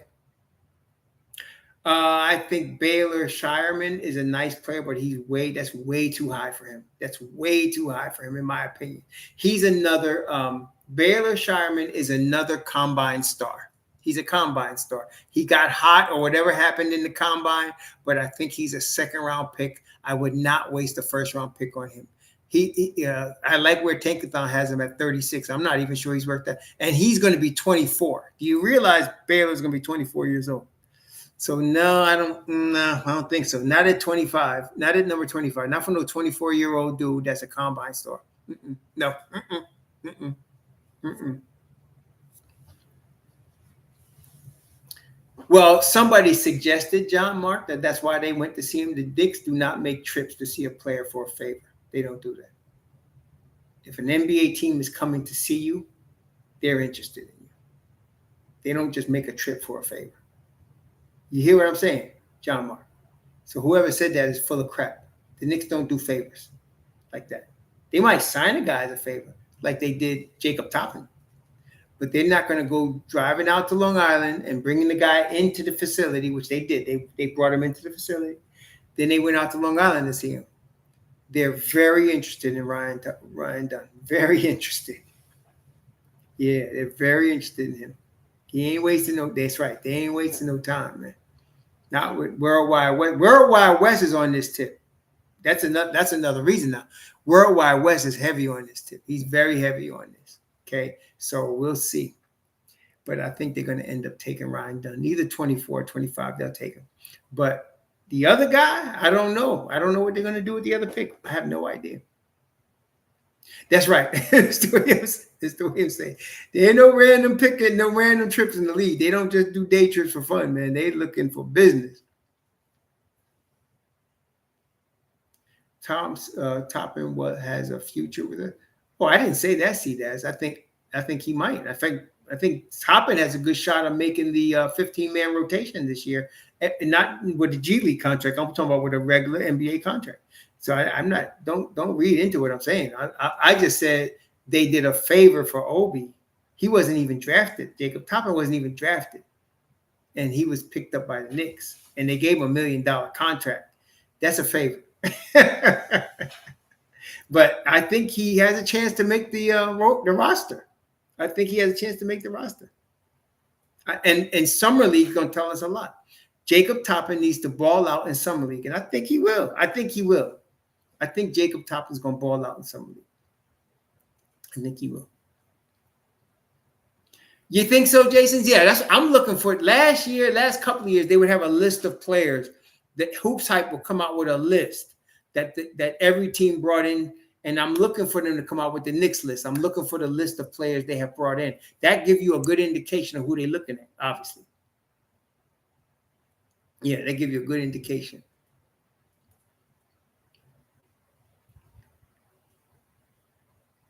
Yeah, I'm looking for that. And when I started seeing them bring in Deuce a lot and Quentin Grimes, I said, okay, here we go.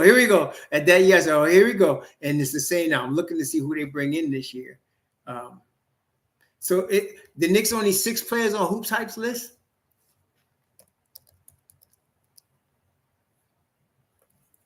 I'm looking to see. Is that all they got on their list?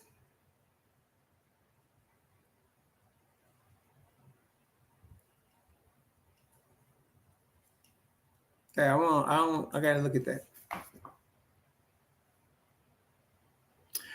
The wings. Well, all right. The wings I mentioned Furphy. I like him as a wing. I like Keyshawn George as a wing.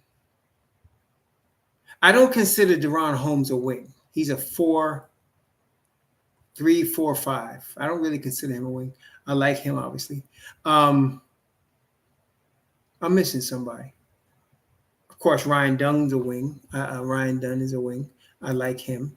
Let's see. Let me look at what's out there. Clintman. I like Clintman as a wing. I like Keyshawn George, Clintman, Furphy.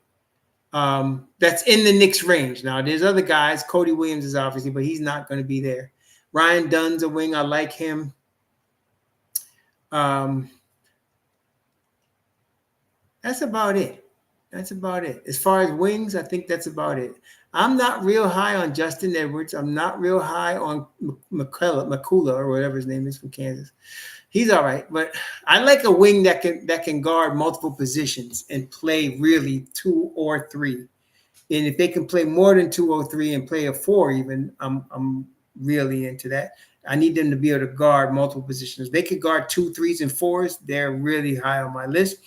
Or they got to be able to play to 2 or to 3. So Tyler Smith is a solid pick. I'm just not as high on him as other people. I'm not saying he's an NBA player. I think Tyler Smith's an NBA player. But I don't like his game for the Knicks. I just don't. But let's see if the Knicks might be, it's not me making the pick, it's the Knicks. I just know they're going to pick Ryan Dunn. After that, I don't know what they're going to do with that next pick. I don't know what they're going to do. They're very high on Ryan Dunn, man. They went to see him, had him come to see them, and interviewed his people. I know they did all that already. So we're going to see.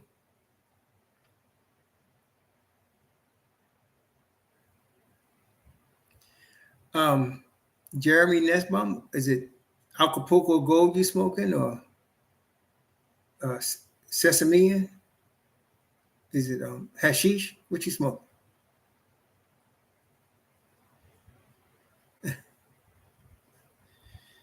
Anyway, Tristan De Silva is another nice player, but he's going to be gone, right? I think he's. I'm telling you, I think he's going to be gone. Tristan De Silva is way up there, man. He's like I think it's the Silva lottery. Is he lottery? Did they expect him to go in the lottery? De Silva? No, I got him at 17. Well, Tankathon has him at 17, and he's another cat though. He how old is this boy? De Silva is 23 years old. 23. Oh, no. He's 23, Jason. He's not going. The Knicks are not picking him in the first round. Somebody might, but the Knicks ain't.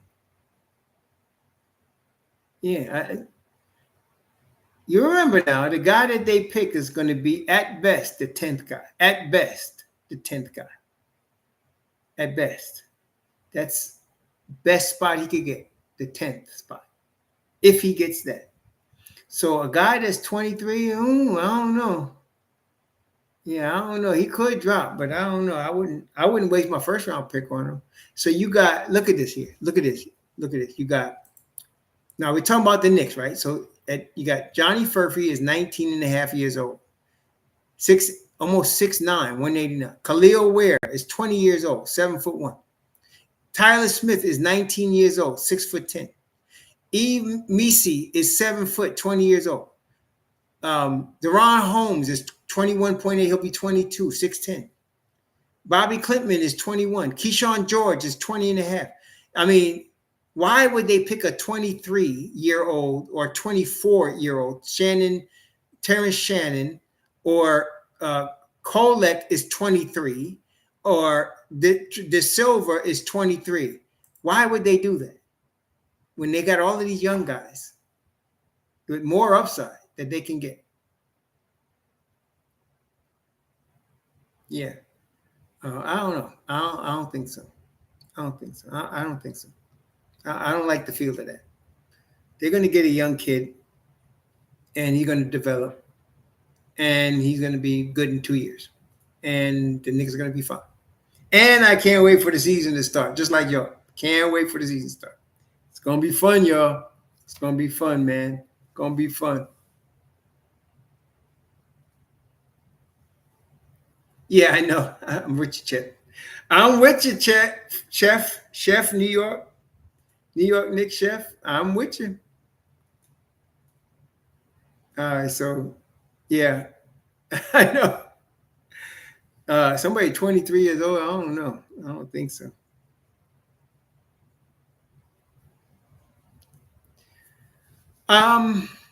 Well, organic. That's a good question. You think they're looking at another team may want at their pick? Yes, I do. Organic. That's typical Dunn. Typical Dunn.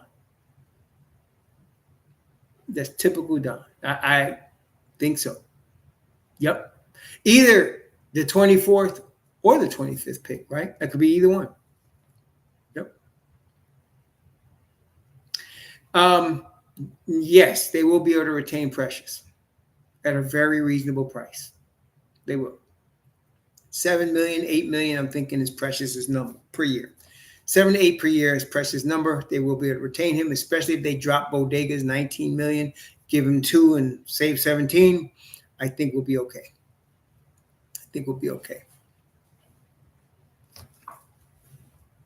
Oh, yes. Winston, you are right. Matter of fact, I mean, I think every single season, there's at least one guy, sometimes more, but there's at least one guy that goes in the second round that surprises everybody. At least one. Every year, there's a guy that gets drafted outside the lottery that surprises everybody. And every single year, there are guys drafted in the top 15 that suck.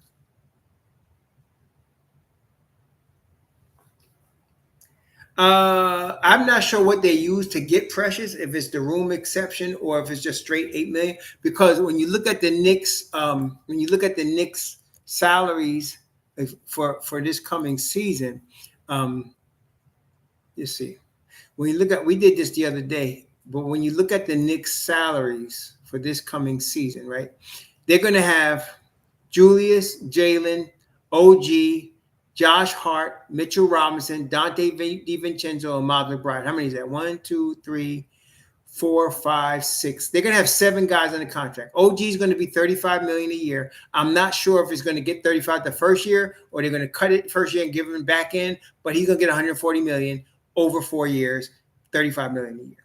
So they'll have those guys on the contract. Right now, they're going to let Alec Burks walk. They're going to get Hartenstein back. He's probably going to be, 17 million. They're going to drop Bodega's 19 million, and they're going to give him the 2 that they owe him. And so right now, if you look at it the way they have it now, the Knicks right now are at, for 24-25, they're at 178 million. They're 27 million above the first apron, it looks like. Am I looking at that right?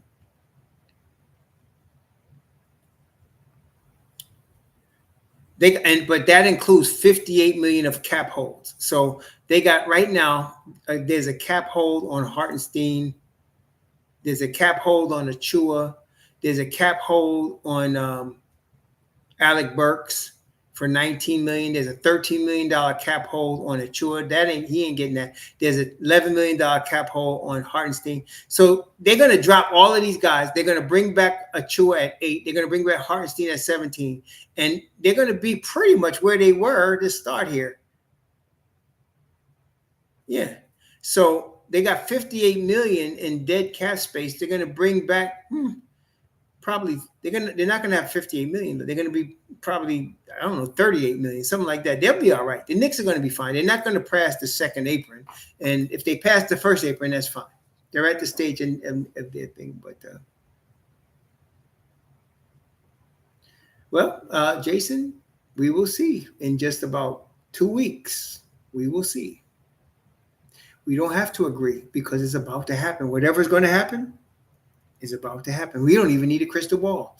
We just need to wait and see. And we will see in about 2 weeks. I think they bring Precious back, but we'll see. See, guys that are 24 years old that can play in the league and play the 4 or the 5 at that level of defense are very difficult to come by.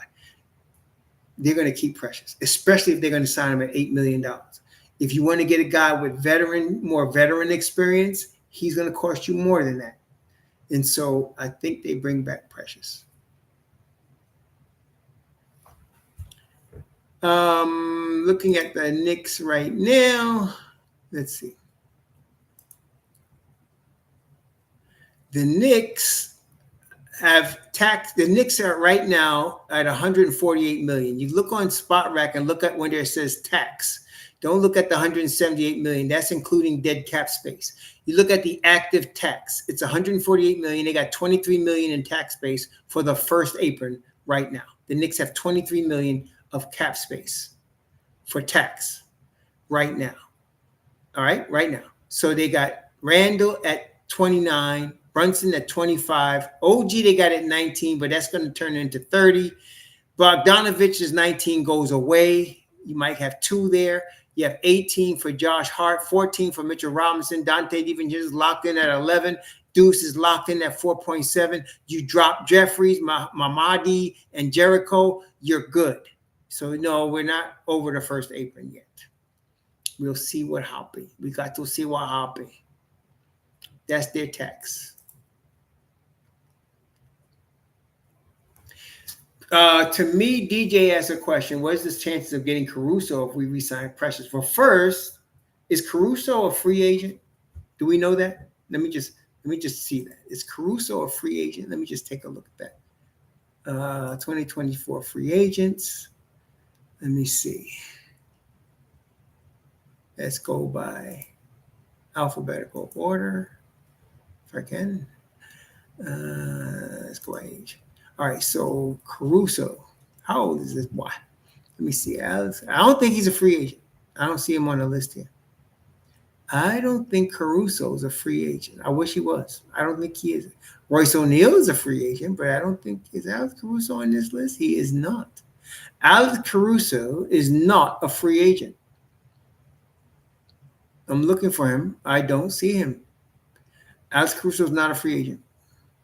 Is somebody? Am I missing something? So I guess we can cross him off the list. He's not a free agent.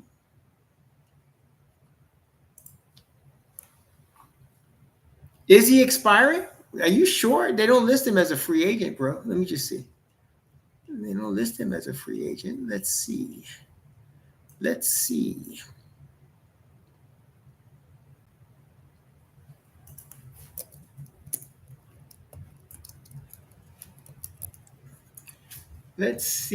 Let's see. Alex Caruso. No, he is unrestricted in 25-26. Alex Caruso says he's unrestricted in 25. In 2025, he becomes unrestricted. He's not unrestricted right now. He's only got $3 million fully guaranteed on for this year, and they have to guarantee that till the 30th of June to guarantee the contract. Yeah, so if they don't guarantee his contract by June 30th, he becomes available. That's his situation. If the Bulls do not guarantee his contract by June 30th, he becomes available. He's in a very similar situation to Bodega 44. So that's what we'll see what happens. But anyway, if Caruso is available, he's vying for the 9th man role. Precious is the 10th man role. Okay? So if Caruso's available, he's the 9th guy. Right now, Bogdanovich is the 9th guy. If he was to not be brought back, then they'd be looking for a 9th guy. You have lots of options for that. Caruso being one of them. So I like him as the 9th guy. I like Caruso as the 9th guy. The 9-man rotation, 9th guy. I like him there. But we'll see what happens. This is going to be interesting. Nobody's going to give Precious a huge deal. He's not going to get that. Maybe Detroit. I don't think Detroit's that stupid. They're not going to give him a huge deal. I think his ceiling right now is $8 million a year. That's Precious's ceiling. And that's what he should get. That's what he will get. So we'll see. But I think the Knicks keep him. He's too valuable and too cheap to let go. So for $8 million, keep the brother. See how he does. He was already in your rotation. He's played big minutes. He's played big time under pressure at MSG. I think they keep Precious.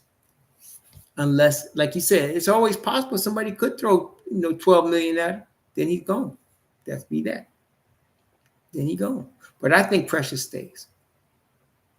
Yeah, I think Precious stays though. ATL? Well, they got Jalen Johnson coming in at their 4 spot. No, their 3 spot. They got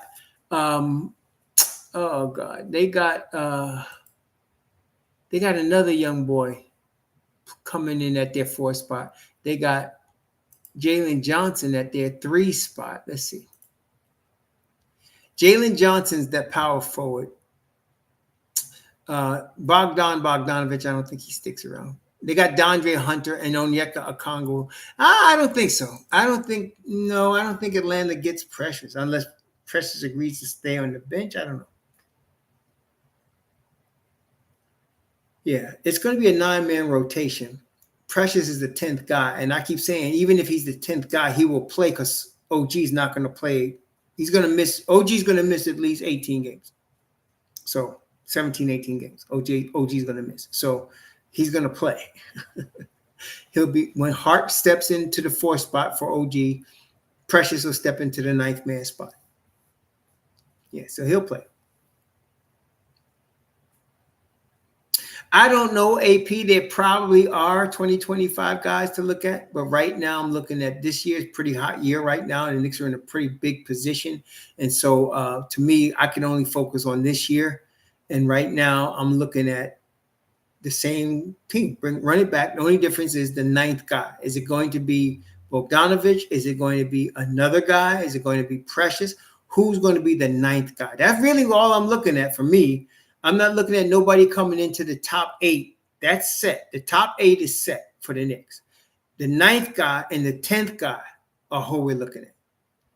So we got to, that's what we're talking, that's what I'm talking about. Who's the 9th guy? Who's the 10th guy? Thibs plays a 9-man rotation. Who's the 9th guy? Right now, we're going to look at it from last year. It's Bogdanovich. Are they going to keep him? No, I think Johnny Bryant and Mo Cheeks have nothing in common in terms of the signing of Mo Cheeks has nothing to do with Johnny Bryant. Not saying Johnny Bryant won't leave if he got a head coaching spot. He would. But this has nothing to do with Mo Cheeks. Nothing to do with Mo Cheeks. Mo Cheeks, I believe, was brought in specifically to develop Deuce McBride. Specifically. Justin Edwards, 2nd round? Maybe. Maybe. How old is he? How old is he above the rim? How old is he? Let me see. Justin Edwards. Yeah, he's a young boy. 6'7". He's going to be a project. We have to see. He's a young boy, 20 years old. I can see that. No, I can see that above the rim, depending on how the cookies fall here. I can see that. Maybe a project in the 2nd round. I can see that. Oh, Mo Cheeks is really he is a real ninja. That guy, he is. He is. So we'll see. We'll see how this works out. We're going to see what happens. Listen, y'all enjoy the Father's Day. It's time for me to get something to eat. It's 4 o'clock. It's time for me to eat something. I went to the range today, organic. I was going off too, man. I was getting surgical with that 12 gauge. And I was getting surgical. I was shooting 44 Magnum. I was shooting 44 Magnum out of my Anaconda today. Kapla, kapla, kapla. Boy, I'm scary. I'm getting used to it. I'm getting used to that 44 Magnum. Yeah, the outdoor when I was there, boy, and I was banging them still with that 44 Magnum. When I shot the 44 Special, I was like, oh shoot, this is light. This ain't nothing. I'm used to the Magnum, baby. I put my little Band-Aids on my fingers. And we was just going off. We was doing our thing today. Yeah, man, 44. And then, of course, I had my 9mm, cocked back the 9. I did about, I don't know, maybe 30, 40 rounds with that. I bought some buckshot, too. So I was shooting buckshot out the 12 gauge. Yeah, it was, what the hell? I was like, yeah. Compare! It's right, boy. That's right. With them alligators, AP, I'll be having alligator skins up in this piece. That's for sure. Put it on my mantle. Come in here messing with me. I got stuff for you. Yep. And then I put some 357 in the Colt Python. Oh my God. I was having fun today. I ain't fronting. I was having fun today. I can have fun out there at the range, man. It's real fun. Real fun. Happy Father's Day, Malik. Happy Father's Day to all the fathers out here. Gators everywhere in Florida. You might see a gator anywhere. Some places have more than others. I haven't really seen any here. My wife seen one here where we live, but you can get gator anywhere in Florida now. Alligators all over Florida. Only state that has more alligators than Florida is Louisiana. You can see a gator anywhere out here. But I ain't seen it myself. I seen the dead one. I ain't seen a live one nowhere yet. Yeah, that's right again. This is Gatorland, man. Shoot. That's right. Gators, bears, black bears are down here, and bobcats. Oh yeah, you got black bears, bobcats, gators, and you know what I hear every other night? Daggone coyotes, man. Woo, man, oh man, they out here. So yeah. I got artillery for these wild animals if we need that. Oh yeah, oh yeah, yeah. See Malik, that's nah. Oh man, y'all have a good rest of the weekend. Back to the grind tomorrow. I'm getting ready to give me something to munch. Y'all enjoy. Man, I ain't into no kayaking. See, you know what Clint Eastwood used to say? A man gotta know his limitations. That's what Clint Eastwood used to say in Magnum 4. He said, a man gotta know his limitations. I'm good on the kayaking, bro. I'm good. A man gotta know his limitations. I know mine. That kayaking. Y'all enjoy the rest of your day. Please, I want to thank y'all for being here today. Please be safe out there. It's a dangerous world we live in. Very dangerous. Watch your back. May the Most High protect you, keep you. Be safe. Enjoy what's left of your weekend. Thank you all again. It was beautiful. Shalom.